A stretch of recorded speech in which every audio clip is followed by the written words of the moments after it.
Hai semua, welcome to Kak Oya's channel called Kak Oya Fabulous.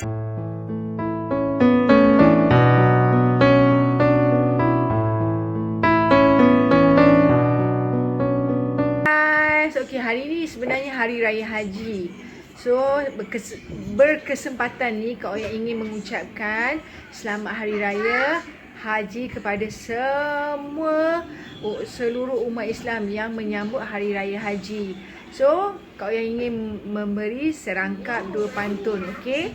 Berhari raya di Aidiladha, hanya beraya bersama keluarga dengan harapan COVID terkawal agar tahun depan dapat beraya bersama sanak saudara pula. Salam Aidul Adha, maaf zahir batin. Semoga kita semua dilimpahi hidayah, rahmat, keberkatan dan keredaannya jua. Dengan ingatan tulis ikhlas, disusun 10 jari, memohon ampun dan maaf, tersalah laku, terkasar bahasa. Salam sayang dari Kak Oya Fabulous sekeluarga. Okey, memandangkan hari ini Hari Raya Haji, Kak Oya just nak share dengan korang 10 fakta menarik mengenai Hari Raya Haji yang ramai orang tak tahu. Okey, apa dia? Jom check it out.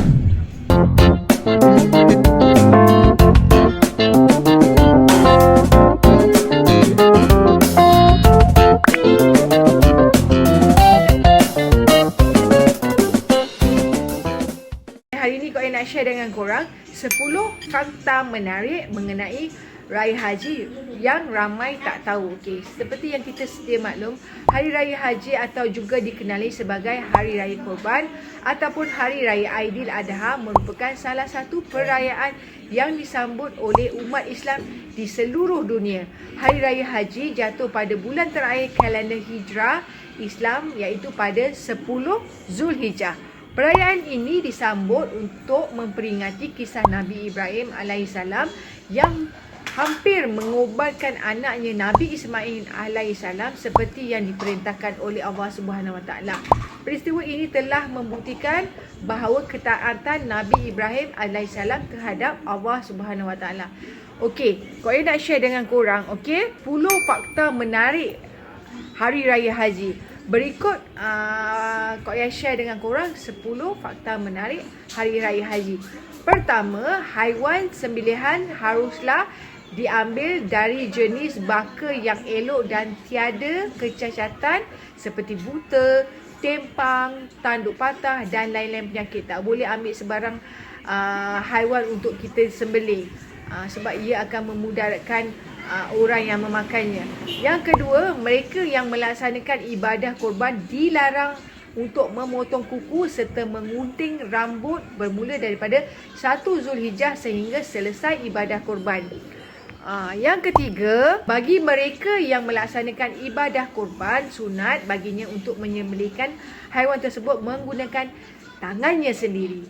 Yang keempat, penyembelihan haiwan dilakukan setelah selesai solat sunat Aidiladha dan tidak dibenarkan melakukan penyembelihan selepas 11, 12 dan 13 Zulhijjah. Yang kelima, seseorang dibenarkan berkorban dan berkongsi pahalanya bagi menghindarkan dirinya sendiri serta bagi pihak keluarganya dengan seekor kambing ataupun sebahagian daripada 7 bahagian tersebut. Okay. Yang keenam, bagi memastikan haiwan sembelihan tidak tersiksa dan mati dengan serta-merta, pisau yang digunakan haruslah tajam dan penyembelihan harus dilakukan dengan cepat. Yang ketujuh, ibadah korban dilaksanakan selepas selesai mengerjakan solat sunat Hari Raya Aidiladha.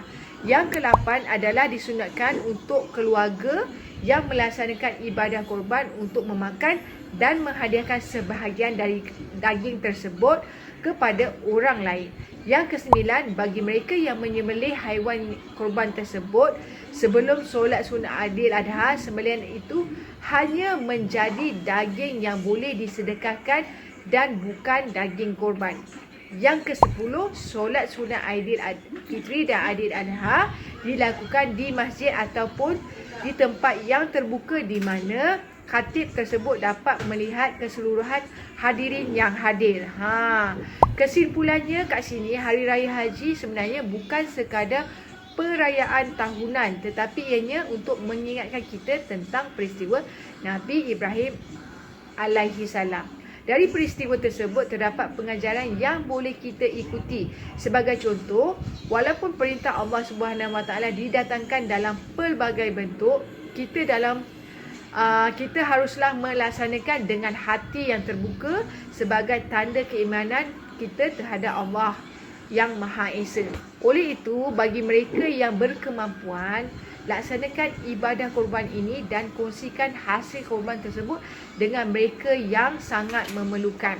Oleh itu, sekiranya korang berminat untuk melakukan ibadah korban, haruslah mendaftar dengan orang-orang yang yang ikut syariat lah. Maksudnya kalau korang nak buat ibadah korban ni, korang daftar kepada ejen-ejen yang membuat ibadah korban ni.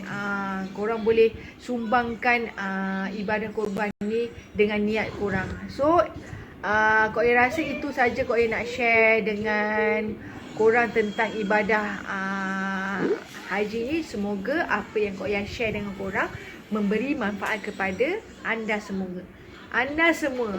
Asyik tersasul je Kak Oya ni. So, itu saja. But last but not least, jangan lupa tekan butang subscribe, like and comment, share sekali. Kalau korang rasa nak ikuti video Kak Oya, tekan butang loceng, okey? Tengok sampai habis tau, jangan skip tau, okey? Itu saja. Ingat tagline Kak Oya, kerana dirimu begitu berharga. Bye.